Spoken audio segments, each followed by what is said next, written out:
वसुदेव सुतं देवं कंसचाणूरमर्दनम् देवकी परमानंदम् कृष्णं वंदे जगद्गुरुम्। जगद्गुरु श्री कृष्ण के चरणों में प्रणाम। आप सबको हृदय से नमन। गीता की महिमा। गीता हृदय भगवान का सब ज्ञान का शुभ सार है। इस शुद्ध गीता ज्ञान से ही चल रहा संसार है। गीता परम विद्या सनातन सर्व शास्त्र प्रधान है। पर ब्रह्म रूपी मोक्षकारी नित्य गीता ज्ञान है। यह मोह माया कष्टमय तरना जिसे संसार हो, वह बैठ गीता नाव में सुख से सहज में पार हो। संसार के सब ज्ञान का यह ज्ञानमय भंडार है। श्रुति उपनिषद वेदांत ग्रंथों का परम शुभ सार है। हर बार हम गीता की महिमा में ये 4 दोहे श्लोक बोलते हैं। और ये जो है मोह माया कष्टमय तरना जिसे संसार हो, वह बैठ गीता नाव में सुख से सहज में पार हो। तो अब हमारा जो 6वां अध्याय हमारा चल रहा है। अब हम देखेंगे कि हमें बातें बहुत विपरीत लगने लगेंगी। अभी तक हम क्या है, चीजों को सिद्धांत रूप में समझते आए थे, कामनाएं छोड़ दो, ये छोड़ दो। लेकिन जब उनका व्यवहारिक पक्ष हम देखते हैं तो हम तो बिल्कुल हक्के बक्के ही रह जाते हैं कि ये कैसे प्रैक्टिकल हो सकता है। जैसा कि हमने कई बार चर्चा भी की है कि कामनाएं छोड़ देंगे तो फिर जीने का अर्थ ही क्या है, जिए ही कैसे, फिर क्या चीज है जो हमें पुश करेगी कर्म करने के लिए। कामना ही नहीं होगी, कोई लक्ष्य सामने नहीं होगा। तो इसको इसलिए मैं कह रही हूँ कि बहुत गहराई से हमें समझना होगा। क्या अभी हमने देखा, तरना जिसे कष्टमय ये संसार है। तो जिन चीजों में हम सुख ढूंढ रहे हैं वहां वास्तविक सुख नहीं है। हम बहुत सतही तौर पर उलझे हुए हैं सुखों में। तो इसलिए जितनी बातें हम सांसारिक दृष्टि से समझते हैं कि ये करेंगे तो ये हो जाएगा, ये करेंगे तो सुख मिलेगा, जब गीता की गहराई में हम जाएंगे तो हमें वो सारी बातें उल्टी मालूम पड़ेंगी। तो ये हमारे लिए मुश्किल होने वाला है, होता जाएगा। लेकिन एक बात का जब विश्वास रखेंगे, भरोसा रखेंगे कि कुछ तो बात है, ये जो कृष्ण ने इतने सालों पहले संदेश दिया था वो आज भी उसके रिलेवेंस है। बल्कि और किसी धर्म ग्रंथ की हो या ना हो, गीता की रिलेवेंस तो दिन प्रतिदिन बढ़ती जा रही है। और उसका भी कारण हम देखेंगे कि क्यों ऐसा हो रहा है। तो अभी हम अपने अध्याय पे ही आ जाते हैं जहां हम चल रहे थे। तो हमने क्या देखा था, पहला श्लोक जो हमने देखा था, अनाश्रित है कर्म फलम कार्यम कर्म करोति यह स सन्यासी च योगी च न निरग्नि न चाक्रिय है। ये हमने समझ लिया था। सन्यासी और योगी दोनों की चर्चा कृष्ण कर रहे हैं। वही सन्यासी है, वही योगी है, एक ही सांस में दोनों बातें बोल दी। सन्यासी भी वही, योगी भी वही। हमें जो धारणा हमारे दिमाग में बैठी हुई है सन्यासी की, जो सब कुछ छोड़कर चला जाता है, घर गृहस्थी में जो रहता ही नहीं है, सॉरी, हम तो उसको सन्यासी समझते हैं। लेकिन कृष्ण ने यहाँ बिल्कुल उल्टी बात कही है। सन्यास लेके जंगल में चले जाओ तो भी तुम गृहस्थ हो, यदि तुम्हारे मन से सन्यास नहीं लिया है, यदि मन से कामना नहीं गई और कामना से भी बढ़कर फल की इच्छा नहीं गई, और घर में रहते हुए भी घर ही आश्रम है, घर ही हमारा आश्रम बन जाएगा यदि हमने कामना छोड़ दी और फल की आकांक्षा छोड़ दी। तो सच्ची पूछिए तो श्री कृष्ण के साथ इस पृथ्वी पर एक नए सन्यास का उदय हुआ। प्रचलित अर्थ में, प्रचलित धारणा में जो सन्यास है वो कृष्ण का सन्यास नहीं है। कृष्ण के साथ तो इस पृथ्वी पर एक नए सन्यास का उदय हुआ। कृष्ण जैसा व्यक्ति जो कभी हर तरह की लीलाएं करता है, वो सन्यास की बात करता है, वो गहरा सन्यास है। सन्यास का असली असली रूप है। आमतौर पर तो हम सन्यास का अर्थ यही लेते हैं, संसार से विमुख हो जाओ, सब छोड़ दो, सारे कर्म छोड़ दो, गृहस्थी छोड़ दो, जीवन के सारे रूप छोड़ दो, बस सन्यास ले लो, निष्क्रिय हो जाओ। श्री कृष्ण ने सन्यास को एक नया आयाम दिया। अर्जुन भी ऐसा ही समझता था, जब तक कृष्ण ने उसे समझाना शुरू नहीं किया। वो भी यही कहता था कि पलायन कर जाऊं, युद्ध छोड़ दूं, मैं तो सन्यासी हो जाऊंगा। तो कृष्ण ने क्या समझाया?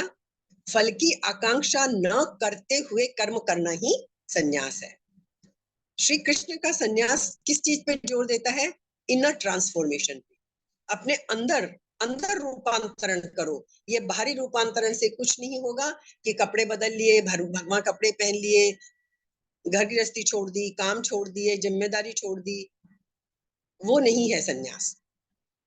क्यों? कर्म तो ना करना आलसी भी छोड़ सकता है, उसको भी अच्छा लगता है कि कुछ ना करना पड़े। तो क्या वो सन्यासी हो जाएगा?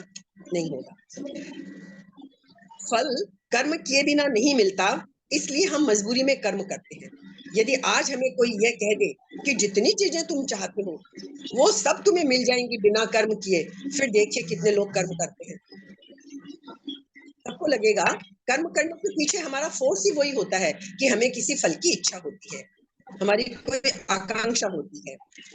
यदि कोई लक्ष्य नहीं है, कुछ पाना नहीं है, कहीं पहुंचना नहीं है, तो कर्म क्यों करना है? यही हमारा पहला रिएक्शन होगा ना। फिर जीना ही किस लिए है? जीने का मजा ही क्या है यदि कोई सामने लक्ष्य नहीं है, कोई कर्म नहीं है? इसलिए ऊपर से एक बार मैं फिर चेतावनी के रूप में कह रही हूँ, विपरीत लगने वाली ये बातें हमको गहराई से समझनी है। यदि एकदम हमने निष्कर्ष पे पहुंचने की जल्दबाजी की, तो हमें लगेगा कि यहाँ तो उल्टी बात कही जा रही है गीता में, है ना। संकल्पात सिद्धि जायते, अभी हम दूसरे श्लोक पे पहुंचेंगे। संकल्प भी छोड़ दो, कृष्ण कहते हैं संकल्प भी छोड़ दो। जबकि हम तो सब यही पढ़ते रहते हैं कि ये पाना है तो संकल्प करो, संकल्पात सिद्धि जायते। तो अभी हमें थोड़ा धैर्य सबसे जरूरी है। अब जो चीजों को व्यवहार में लाने की जब जरूरत पड़ेगी ना, अभी तक हम सिद्धांत रूप में चीजें समझते आए, तो बहुत धैर्य की जरूरत पड़ेगी गहराई से समझने के लिए। तो कृष्ण क्या कहते हैं? क्यों जीना है? हम कहें ना कर्म ही क्यों करना है जब कुछ पाना नहीं है? कृष्ण का क्या उत्तर है यहाँ पे गीता में? जीवन, ये जो हम सांसें ले रहे हैं, जो जी रहे हैं, यही अपने आप में आनंद है। हम गहराई से समझें, जो जीना है वही अपने आप में आनंद है। ये जो क्षण है, जिस क्षण हम बैठे हैं, हम ये जो क्षण है, ये क्षण ही, ये पल ही खूब आनंदपूर्ण है। श्रम कर्म सब अपने आप में आनंद बन जाएगा। ये गीता का संदेश है। खूब श्रम करो, खूब कर्म करो, लेकिन वो आनंद बन जाए। वो फल की आकांक्षा, सुख के पीछे भागने वाला कर्म नहीं रहे। जब तक सुख के पीछे भागेंगे, फल की आकांक्षा करेंगे, तब तक उस आनंद का तो हमें झलक भी नहीं मिलेगी। उस आनंद की हम झलक भी नहीं पा सकेंगे। और पिछली बार भी हमने कहा था, एक बार अभ्यास करके इतना सा भी उसका यदि हमने स्वाद चख लिया, सुख से परे उस आनंद का स्वाद चख लिया, तब फिर हमें पता चलेगा कि ये तो, उसके मुकाबले ये सुख तो कुछ भी नहीं है। तब हम उस चीज की तरफ भागेंगे। तो हमें प्रयत्न तो करना पड़ेगा। तो जो पुराना सन्यास है, उसको हम कह सकते हैं वो तो भगोड़ा है, पलायनवादी सन्यास है कि सब छोड़ छाड़ के और बैठ जाओ, कुछ करना ना पड़े, वो सन्यास है। कृष्ण का सन्यास भिन्न है। इसीलिए तो कृष्ण आज भी जीवित है, एक अद्भुत रूप में जीवित है। वो जीवंतता है उनके अंदर। जो बात है वो बिल्कुल एक बार लगेगा कैसे इसको व्यवहार में लाएं, लेकिन वो बहुत गहरी बात है। धैर्य से हमें समझनी होगी। इच्छाओं को छोड़कर यदि हमने एक बार बात कही थी, परमात्मा को पाने की इच्छा। हम सब यही कहेंगे ना, मुक्ति पानी है, मोक्ष पाना है। कृष्ण क्या कहते हैं? ये भी तो एक इच्छा ही है। यदि 10 इच्छाओं को छोड़कर दूसरी इच्छा भी पकड़ ली, तो भी इच्छा तो पकड़ी ना तुमने। बहुत अजीब लगेगा हमें व्यवहार में लाना अभी, क्योंकि हम तो कह रहे हैं हम मोक्ष पाना चाहते हैं, हम परमात्मा को पाना चाहते हैं, लेकिन चाह तो रहे हैं ना। गीता बहुत गहराई से कहती है ये चाहना छोड़ दो बस। यदि परमात्मा को पाने के लक्ष्य की तरफ, उस मार्ग की तरफ हमने चलना शुरू कर दिया, तो परमात्मा तो मिल ही जाएगा। जो कर्म हम करेंगे उसका फल तो मिलेगा ही मिलेगा। पर बस हम चाहना छोड़ दें, हम फल की आकांक्षा छोड़ दें। तो कृष्ण क्या कह रहे हैं? परमात्मा को पाने की इच्छा, मतलब इच्छाओं को छोड़कर किसी एक और इच्छा को पाने जा रहे हैं हम, तो हम सन्यासी नहीं है।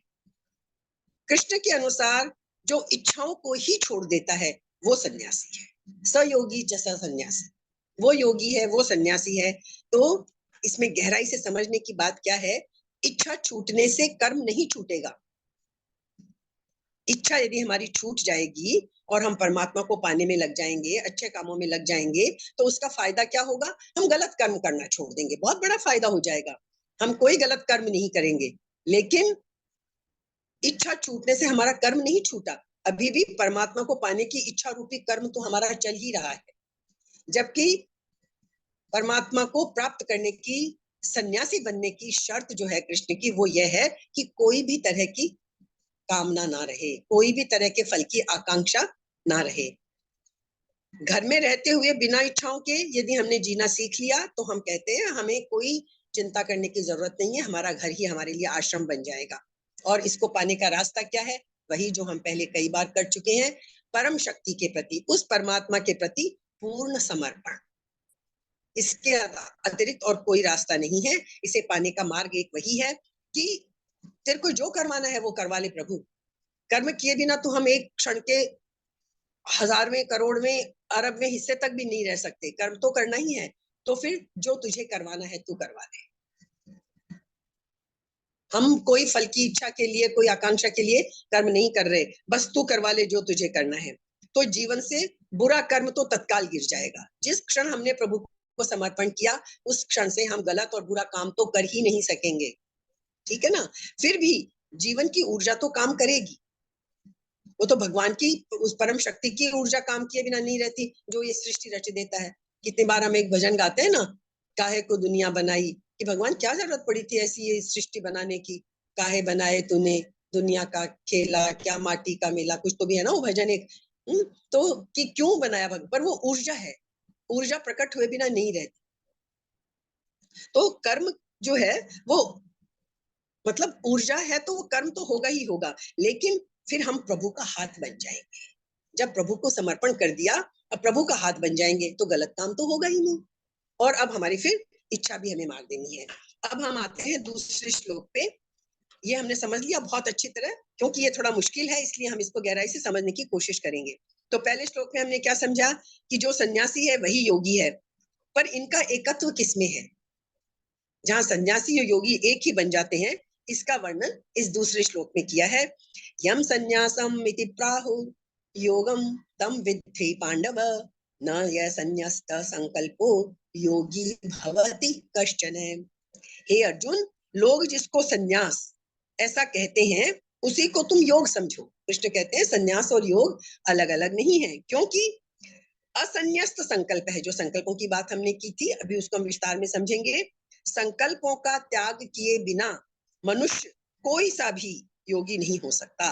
ज्ञान योगी, लय योगी, भक्ति योगी, कर्म योगी, किसी भी तरह का योगी बनने के लिए सबसे पहले जरूरी है संकल्पों का त्याग। ये इस दूसरे श्लोक की सबसे बड़ी बात है कि संकल्प का त्याग किए बिना, और हम कहते हैं कि संकल्प के बिना जीवन हम जी ही नहीं सकते। इसलिए मैंने पहले चेतावनी के रूप में इतनी देर बात की आपसे कि ये दूसरा श्लोक लगेगा कि क्या बात है, संकल्प किए बिना कैसे जीवन जिएंगे हम। तो ये अभी हमें समझना है अच्छी तरह। तो क्या कहते हैं कृष्ण कि सांख्य योग, कर्म योग दोनों ही कल्याण करने वाले हैं, है ना। लेकिन संन्यास और योग अलग अलग नहीं है, एक ही है। यही बात है। सन्यासी सर्वथा त्यागी होता है, वैसे ही कर्म योगी भी सर्वथा त्यागी होता है। वर्ड पे ध्यान देना है, सर्वथा त्यागी। वो परमात्मा को पाने की इच्छा भी इच्छा ही है, उसका भी त्याग करना है, हर तरह से त्यागी बनना है। ठीक है। 18वें अध्याय के 9वें श्लोक में भगवान ने कहा, जब 18वें अध्याय पे पहुंचेंगे तो वहां भी ये बात आएगी, फल और आसक्ति का, दो चीजें बोल रहे हैं, फल और आसक्ति का सर्वथा त्याग करके जो नियत कर्तव्य कर्म केवल कर्तव्य मात्र समझकर किया जाता है, वह सात्विक त्याग है। त्यागना है सब कुछ, लेकिन त्याग भी कई तरह का है, सात्विक, राजसिक, तामसिक, हम जानते हैं। हर चीज के 3 रूप हैं। अब ये पूरा अध्याय आएगा हमारे तीनों गुणों का, सतोगुण, रजोगुण, तमोगुण। तो वो भी त्याग, जो हम सब कुछ त्याग के परमात्मा की इच्छा करते हैं, वो भी इच्छा है वहां भी। तो वो सात्विक त्याग कब बन जाएगा हमारा, सात्विक त्याग तब बनेगा, वो राजस त्याग नहीं, जब हम फल की आकांक्षा भी छोड़ देंगे, आसक्ति भी छोड़ देंगे, और सिर्फ कर्तव्य कर्म केवल कर्तव्य मात्र समझकर करेंगे, कोई फल की आकांक्षा से नहीं करेंगे, बस सिर्फ इसलिए करेंगे कि ये मेरा कर्तव्य है, कर्तव्य कर्म है जो मुझे करना चाहिए, जो मेरे लिए प्रिस्क्राइब्ड है। पदार्थों और क्रियाओं से सर्वथा संबंध विच्छेद हो जाएगा फिर हमारा, और तब मनुष्य त्यागी भी बन जाएगा, योगी भी बन जाएगा। अब मन में क्या, ये जो वर्ड आया ना इसमें दूसरे श्लोक में, न, इसको हम संधि विच्छेद करके पढ़ लेते हैं। न यह संन्यस्त संकल्पो, इसमें क्या है, न ही संन्यस्त संकल्पो योगी भवति कश्चन है। मन में जो स्फूर्णाएं होती है ना हमारे, हर घड़ी मन में स्फूर्णाएं होती हैं। स्फूर्णा का मतलब क्या है, तरह तरह की बातें याद आती है हमें। उनमें से जिस स्फूर्णा के साथ मन चिपक जाता है, हर घड़ी हर क्षण मन में तो हजारों सैकड़ों विचारों चलते रहते हैं हमारे, लेकिन जिस स्फूर्णा के प्रति हमारा मन चिपक जाता है, जहां हमें पसंद नापसंद हमारी चिपक जाती है कि ये तो याद बड़ी अच्छी है, ये तो गलत है, इससे मैं दूर हट जाऊं, जहां प्रियता और अप्रियता पैदा हो जाती है, वहीं संकल्प हो जाता है कि नहीं, ये तो अच्छा नहीं है, इसको छोड़ दूं, ये वाला बड़ा अच्छा है, इससे चिपक जाऊं। वहीं संकल्प हो जाता है। और उस संकल्प का त्याग किए बिना कोई सा भी योगी नहीं बन सकते आप। ना कर्म योगी, ना भक्ति योगी, ना ज्ञान योगी, कोई सा भी योगी नहीं बन सकते।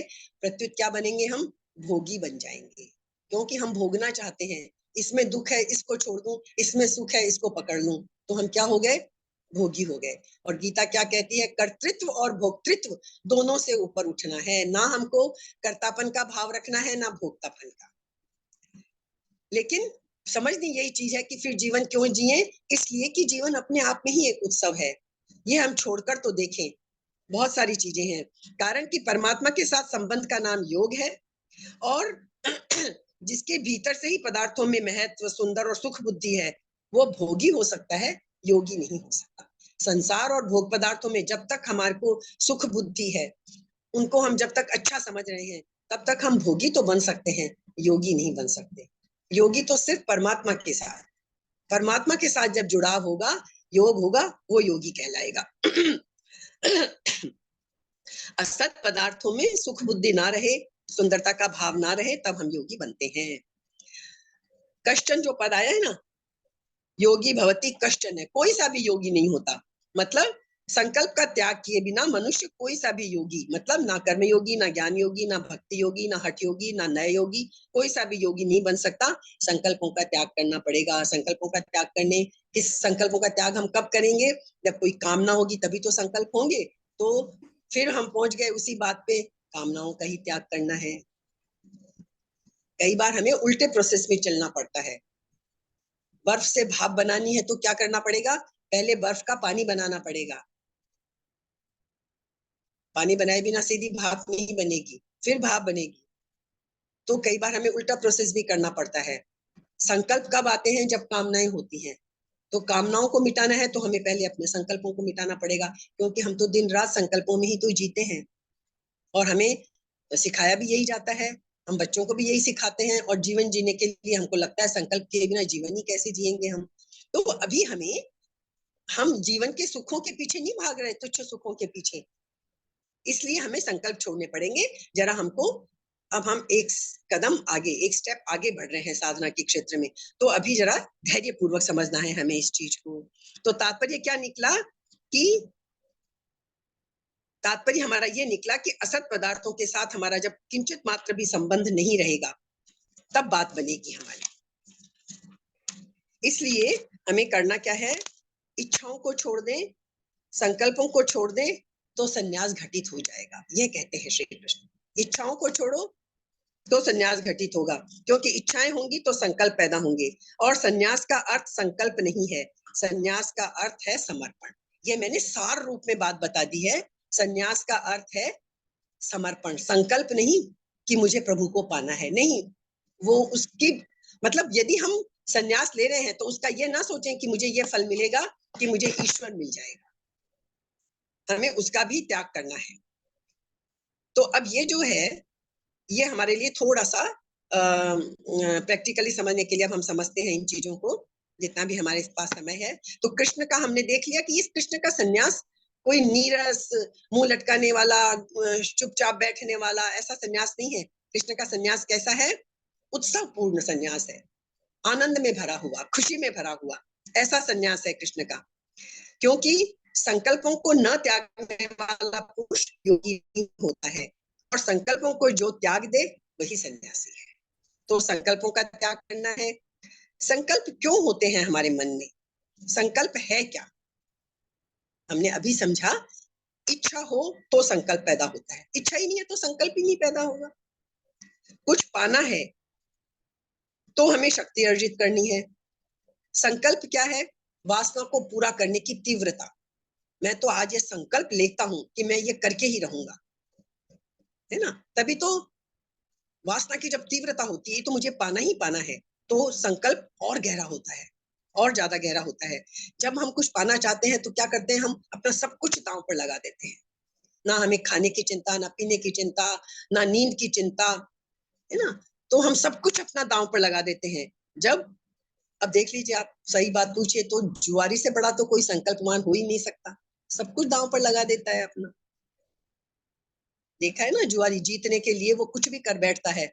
महाभारत जैसी चीज हमारे सामने है जहां पत्नी तक को दांव पे लगा दिया जाता है। तो जुआरी सब कुछ दांव पे लगा देता है, किस लिए? जीतने के लिए। जुआरी तो बहुत बड़ा संकल्पवान होता है, बस जीतना, ये न के न प्रकार ये जीतना है, चाहे ये भी दांव पे लगा दूं, ये भी दांव पे लगा दूं, सब कुछ लगा दूं, अकल मारी जाती है उसकी। हाँ, भारी भारी संकल्प करते हैं लोग। श्री कृष्ण कहते हैं सब संकल्प छोड़ दो, तो तुम योगी हो, तो तुम सन्यासी हो। तो जो इच्छाएं संकल्प के बिना रह जाती हैं वो नपुंसक रह जाती हैं। इच्छा पैदा हुई, इच्छाएं तो हमारी बहुत पैदा होती हैं, हर क्षण पैदा होती हैं, लेकिन क्या सारी इच्छाओं को ही हम संकल्प देते हैं? नहीं देते ना। यदि हम सारी इच्छाओं को ही संकल्प देने लगे तो हम तो कुछ कर ही नहीं पाएंगे। इच्छाएं तो बहुत सारी हैं हमारी, तो हम करते क्या है?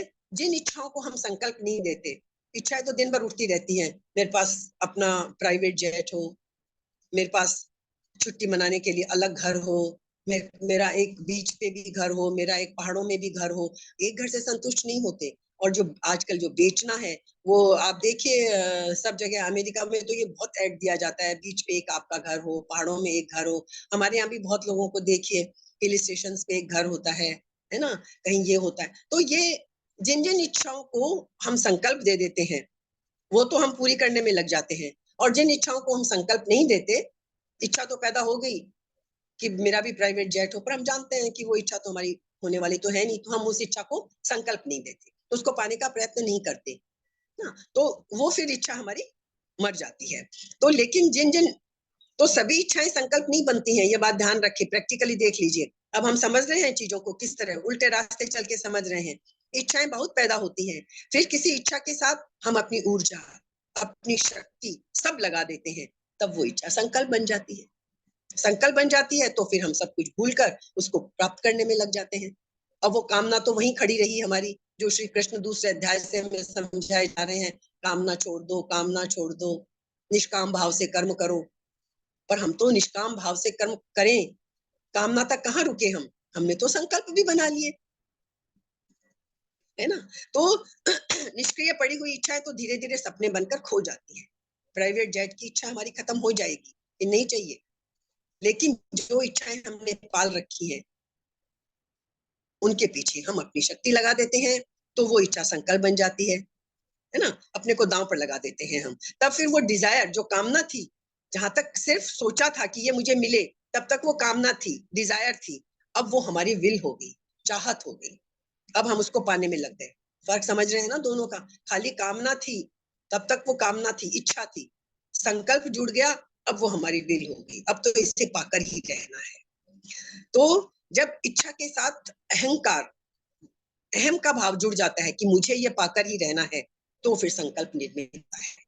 ये इसकी टेक्निकल बात है, तब वो संकल्प निर्मित हो जाता है।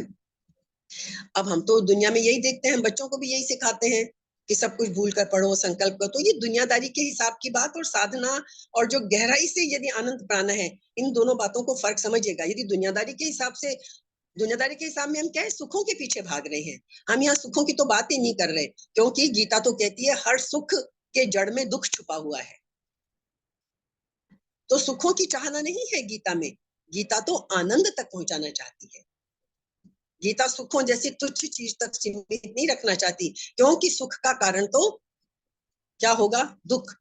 सॉरी, सुख का जो फल होगा वो दुख के रूप में सामने आएगा, ये गीता कहती है। तो श्री कृष्ण उल्टी बात कहते हमें लगेंगे। वो कहते हैं संकल्पों को छोड़ दो, जो संकल्प को छोड़ देगा वही प्रभु को पाएगा। जो ये कहेगा कि मुझे प्रभु को पाने का संकल्प लेके चलना है, वो नहीं प्रभु को पाएगा। तो प्रभु को उपलब्ध वही होगा जो सारा संकल्प छोड़ देगा, समर्पण कर देगा, कह देगा तेरी मर्जी प्रभु, जो तेरी मर्जी। मैं हूं ही नहीं, मैं तो कुछ हूं ही नहीं। समर्पण का अर्थ है कि जो हारने को तैयार हो जाए, जो असफल होने को राजी हो जाए, जो अपने आप को खत्म करने को राजी हो जाए, इस बात के लिए तैयार हो जाए कि मैं तो कुछ हूं ही नहीं, मैं कौन निर्णय लेने वाला, तू जाने, जो कराना है करा। तुझे पाना नहीं, मैं पाना किसको है? हम तो खुद ही परमात्मा के अंश हैं। तो ये बात गहराई से समझनी पड़ेगी। फल की आकांक्षा छोड़ना और असफल होने के लिए राजी होना एक ही बात है। इसीलिए तो हम बच्चों को क्या कहते हैं? फल की आकांक्षा रखो, तुम्हें ये लक्ष्य पाना है, ये पाना है, तो ही वो सफल हो सकते हैं। यदि हम असफल होने को तैयार हैं, बिल्कुल उल्टी बातें चल रही हैं। फल की आकांक्षा छोड़ना और असफल होना एक ही तरह, एक ही बात है। असफल होने के लिए राजी होना और फल की आकांक्षा छोड़ना एक बात है। इसके लिए जो तैयार हो जाए, जो कहे कि बस मैंने एक्सेप्ट कर लिया, जो प्रभु दे देगा मैं राजी हूं उसमें, जो होगा मैं तैयार हूं उसके लिए, मैं खुश हूं उसके लिए, वो है सन्यासी। जहां तक ये करता रहेगा कि नहीं ये नहीं मुझे ये चाहिए, ये नहीं मुझे ये चाहिए, तब तक सन्यासी नहीं है। तो सन्यासी का अर्थ क्या हुआ? अंदर से अपने आप को बिल्कुल मार देना। मार देना मीन्स हम कई बार जो बातें करते हैं ना, उसकी तो बिल्कुल इच्छा ही मर गई है, उसका तो वो तो जीवन से नीरस ही हो गया है, उसको तो किसी चीज में कोई रस ही नहीं रहा। यहाँ वो बात नहीं हो रही है। कृष्ण यहाँ जो बात कर रहे हैं वो उत्सव की बात कर रहे हैं। एक बार हम सन्यासी बनकर तो देखें। सन्यास एक गहरी मृत्यु है, कहना चाहिए एक तरह की मृत्यु है सन्यास। कोई चाहना नहीं है, गहरी मृत्यु है। लेकिन वो ये ऊपरी मृत्यु जो शरीर की दिखती है वो नहीं। इस मृत्यु से तो हम सब परिचित हैं, शरीर मरता है। लेकिन ये जो मृत्यु है शरीर की, ये तो हम सब जानते हैं कि ये तो नए शरीर को पाने की तैयारी है। हम सब बड़ा ज्ञान बघाड़ते हैं जब भी किसी की मृत्यु होती है। वासांसि जीर्णानि यथा विहाय नवानि गृह्णाति नरोपराणि तथा शरीराणि विहाय जीर्णानि अन्यानि संयाति नवानि देहि। नया शरीर मिल जाएगा, क्यों दुख मनाना है? बड़ी ज्ञान की बातें हम करते हैं और हम सब जानते भी हैं पर भूल जाते हैं उन सब बातों को। तो एक मृत्यु तो हम सब जानते हैं कि कोई बात नहीं, नया शरीर मिलेगा, नए तरीके से जीवन जिएंगे, ये शरीर बूढ़ा हो गया, जर्जर हो गया, मरने दो, मरता है तो। यहाँ कृष्ण उस मृत्यु की बात नहीं कर रहे हैं। आदमी भीतर से जब तभी मरता है जब वह तय कर लेता है कि अब मेरा कोई संकल्प नहीं है, मेरी कोई फल की आकांक्षा नहीं है, मैं हूं ही नहीं, तब वो भीतर से मर जाता है। जैसे ही कोई व्यक्ति ये कहने की हिम्मत जुटा लेता है कि मैं तो अब हूं ही नहीं, तू ही है प्रभु, मैं हूं ही नहीं तुझसे अलग, बस उसी क्षण वो महामृत्यु घटित होती है और एक नया ऐसा जीवन